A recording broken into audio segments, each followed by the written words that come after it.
Welcome to Great Talk and Entertainment. I'm your host, KJ, and this is the podcast where we review movies and TV shows from all your favorite superheroes, including Marvel Comics, DC Comics, and much more. Please subscribe to our YouTube channel, Great Talk and Entertainment official channel. Now, let's go, baby! Welcome back, everyone. I hope you're all having a good day today, wherever you're from. And thank you for listening to this podcast as we continue on the new series on Disney Plus, Marvel's Secret Invasion.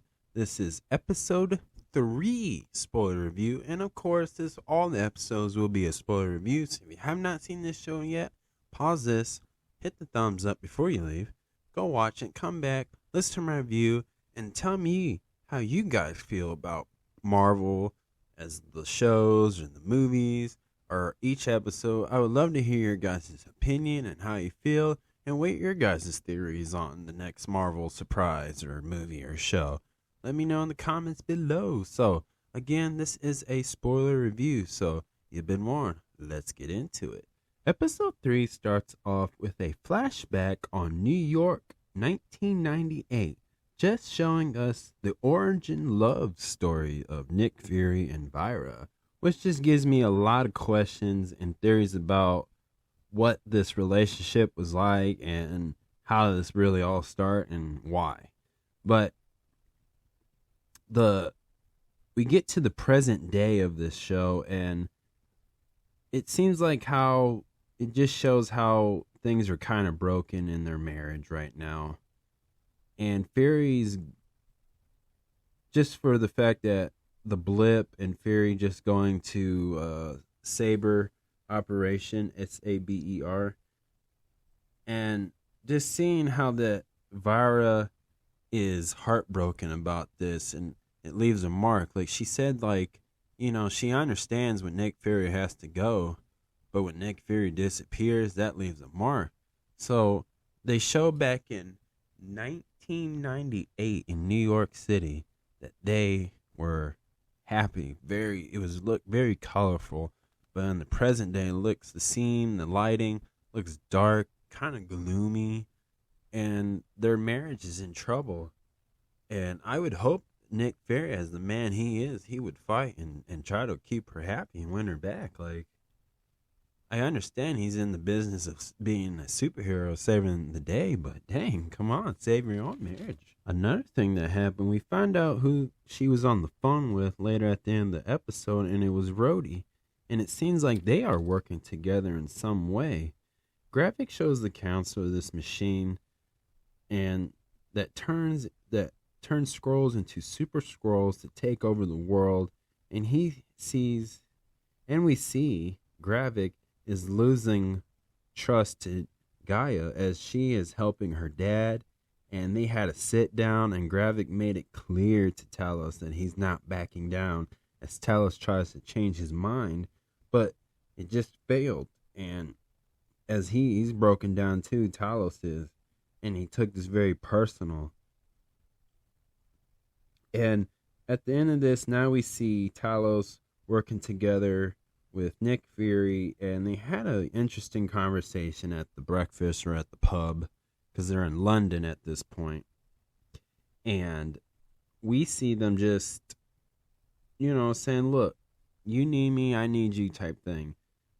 And now that we can kind of see, without them realizing, they're slowly rebuilding their friendship. And there is still that dirty bomb on the British sub, and that could start World War III. Fury and Talos break in to Robert Faint Banks, a.k.a. Bob, to get him. Call and stop the bomb, because we know that there's 3 Skrulls who shapeshift into soldiers, people who work for the government, that has access to the keys to shoot this bomb.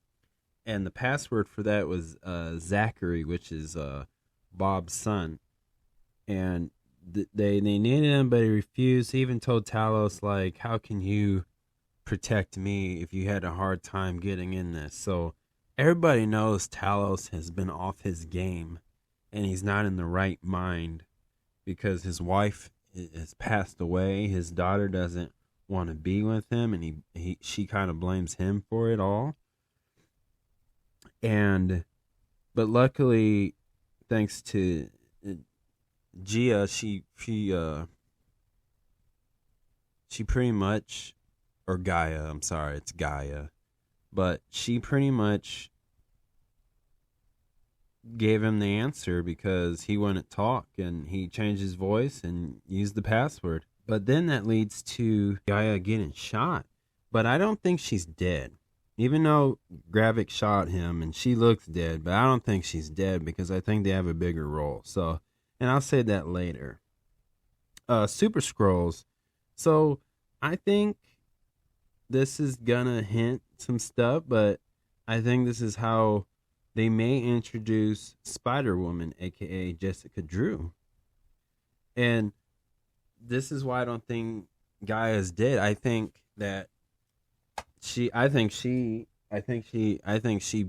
was prepared for this, because she was really, through the episodes they gave us. So we're on episode 3. So out of 3 episodes, out of the 2, to be realistic, she showed that she covers her ground, her steps.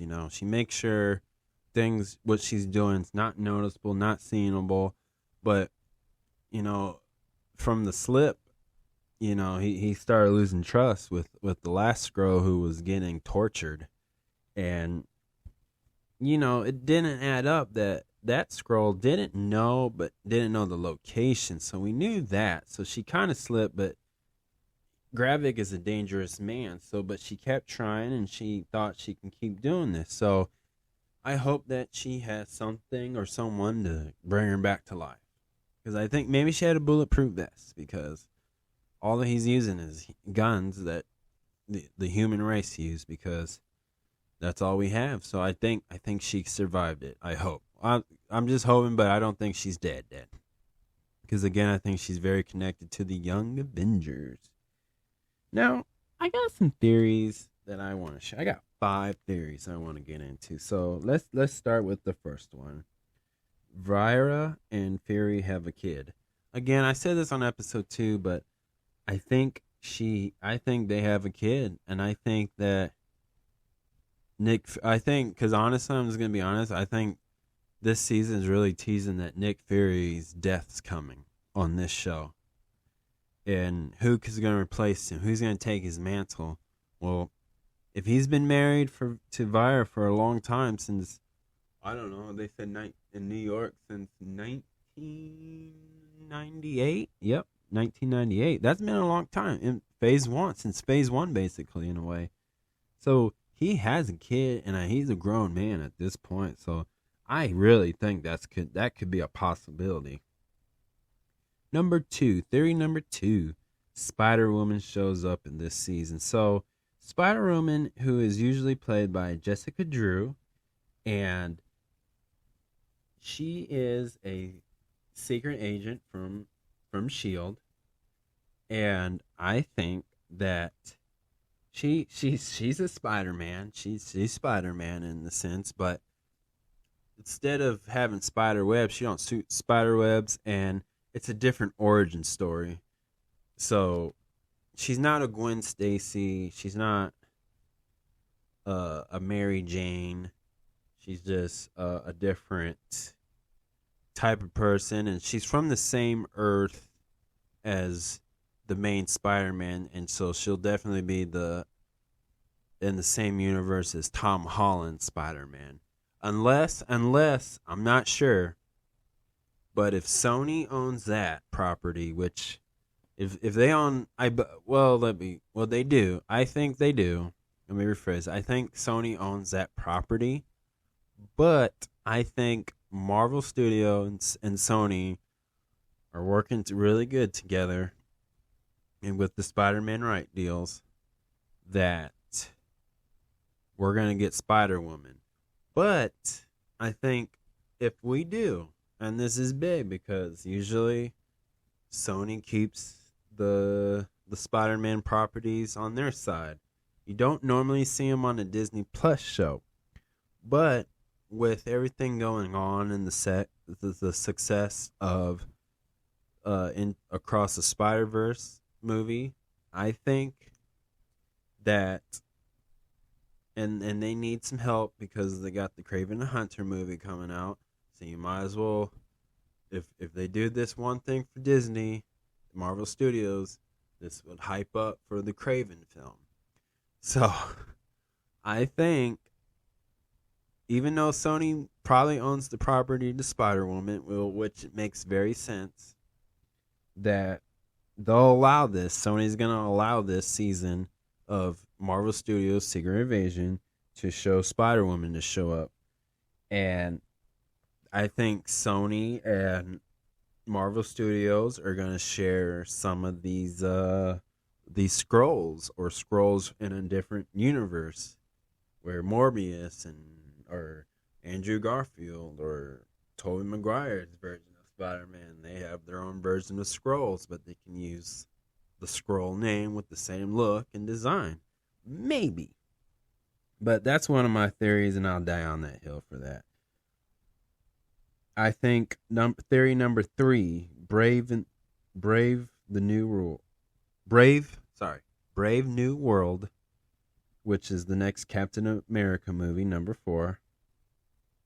And I think this could tie in where we can see Super Skrulls be one of the main villains, to be the villains of that film. The idea of it, I think that they'll some way show up in that film as Super Skrulls.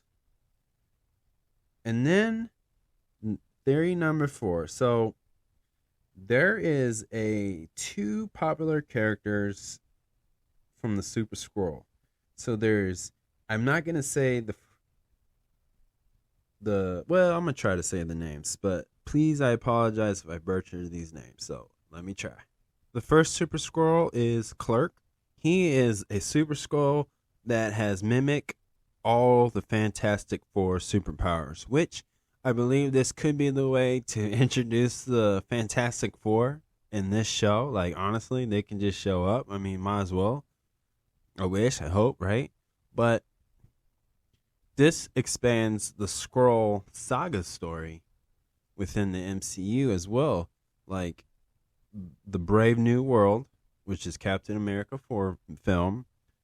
And then you can do, like, the Fantastic Four film in this sense. Started off like this. And then introduce Doctor Doom. Or have Doctor Doom be the head leader who runs that Super Skrull and made a deal with these rebellious Skrulls. I mean, it's the possibility of it. I mean, why not? Because that would be cool. Now, here's another one. This is a female Super Skrull, and she's the queen, and her name is Veronica. She is a princess from their original planet, and she's somebody who shapeshifts into Spider-Woman, and so that's another reason why she could be Spider-Woman. Like, maybe in this one we'll get the Skrull version of her being Spider-Woman, but in the Sony universe we get the actual her. Who knows, right? Or maybe, I don't know. I just think Sony and Disney have Marvel Studio / Disney have worked something out within this deal. That's what I'm thinking. I think Veronica is friends with Gaia, like best friends in a way, and they trust each other. And I also think, again, that we're getting the Spider-Woman, or they could introduce to the Fantastic Four, because now the Skrulls and the Super Skrulls are more highly connected to the Fantastic Four. So that's what I'm thinking about that. Because we're gonna get this. I think those 2 Skrulls Super Skrulls that I mentioned are gonna be the big bad villains. And I think this could lead up to the Young Avengers, but this also could lead to the Thunderbolts, being the ones taking on the scrolls, because if Nick Fury is trying to keep everything hush hush, and think about it, if Rhodey, who's trying to keep this all hush hush, where people don't know about this big invasion, and we know we're getting secret wars, this would be the time to do Marvel's version of the Suicide Squad and have the Thunderbolts, and of course we'll get Thunderbolt Ross as the Red Hulk. This is the time to do it. This is a perfect opportunity to tie this show in those like 4 Marvel projects that there's a lot of stuff that could connect like real good, and this is it. But I definitely want to see this, and my big theory is I am truly believing we're going to get Spider-Woman, and I just hope that Sony and Marvel Studios have some type of deal, because this would get people to watch Kraven the Hunter. This would hype it up, because now people are like, okay, we need to watch this Sony movie, Kraven the Hunter. So it makes sense. I think it'd be a good business move, but that or again, I'd be excited if they just said bring the Fantastic Four, or just say the name the Fantastic Four, because this is gonna be nuts. But lots going on, lot of shock. Like, yeah, ain't it? It's fun. So 1 out of 10, I'm giving this a 10. It's good. Like, this show was good. I mean, this had everything. I mean, it had great. The cast did great. I mean, the story's making sense, and this is supposed to be like, how can you trust who? Is this the right narrative? You know, you never know what you're gonna get. So this is why I'm giving it 10. So that's my review, guys. Please subscribe to my YouTube channel, Great Talking Entertainment official channel, baby. Please subscribe to the YouTube channel. Hit that notification button so you can always be updated with all my latest content. Thank you, and peace